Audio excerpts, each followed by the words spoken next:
Hello darlings, ഏവർക്കും reality by ഷാരികയുടെ reality റിയാക്സിലേക്ക് സ്വാഗതം. ഇങ്ങനെ ഒരു വീഡിയോ ഇനി ചെയ്യണ്ട എന്ന് ഞാൻ കരുതിയിരുന്നതാണ്, പക്ഷെ ചെയ്യാതിരിക്കാനായില്ല മക്കളെ. വേറൊന്നുമല്ല, രേണുസുതിയെ കുറിച്ചാണ്. എനിക്ക് ഏറ്റവും പ്രിയപ്പെട്ട രേണുവിനെ കുറിച്ച്. ഈ അവസ്ഥയിൽ ഇങ്ങനെ അവളെ കുറിച്ച് വീഡിയോ ഒന്നും ചെയ്യണമെന്ന് ഞാൻ കരുതിയിരുന്നതാണ്, പക്ഷെ എന്നെ കൊണ്ട് ചെയ്യിപ്പിക്കുവാണ്. വേറൊന്നുമല്ല, അവൾ രോഗം ബാധിച്ച വളരെ ക്രിട്ടിക്കൽ ആയിട്ടുള്ള കണ്ടീഷനിലൂടെ കടന്നു പോകുന്നു. ആ സമയത്ത് അവൾക്ക് പ്രിയപ്പെട്ട ഒരാൾ അവളെ കാണാൻ ചെന്നില്ല. അവളെ ഒരിക്കലും വളർത്തിയ അവളുടെ മകൻ എന്നറിയപ്പെടുന്ന രാഹുൽ ദാസ് എന്ന കിസ്സോ അവളെ കാണാൻ ചെന്നില്ല എന്ന് അവൾ വളരെ ദണ്ണപ്പെട്ട ഒരു വീഡിയോയിൽ ഇരുന്ന് പറഞ്ഞു.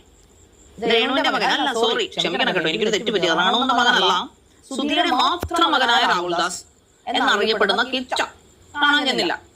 ഋത്തപ്പനെ കാണാൻ വന്നില്ല. ഞാൻ ഇത്ര ഒരു അവസ്ഥയിൽ കിടന്നത് സ്വാഭാവികമാണ്. നമ്മുടെ ജീവിതം ദുലാസിൽ നിൽക്കുമ്പോൾ, നമ്മുടെ ജീവൻ ദുലാസിൽ നിൽക്കുമ്പോൾ നമുക്ക് പ്രിയപ്പെട്ടവരൊന്ന് കാണാൻ വന്നിരുന്നെങ്കിൽ ആഗ്രഹിച്ചു പോകും.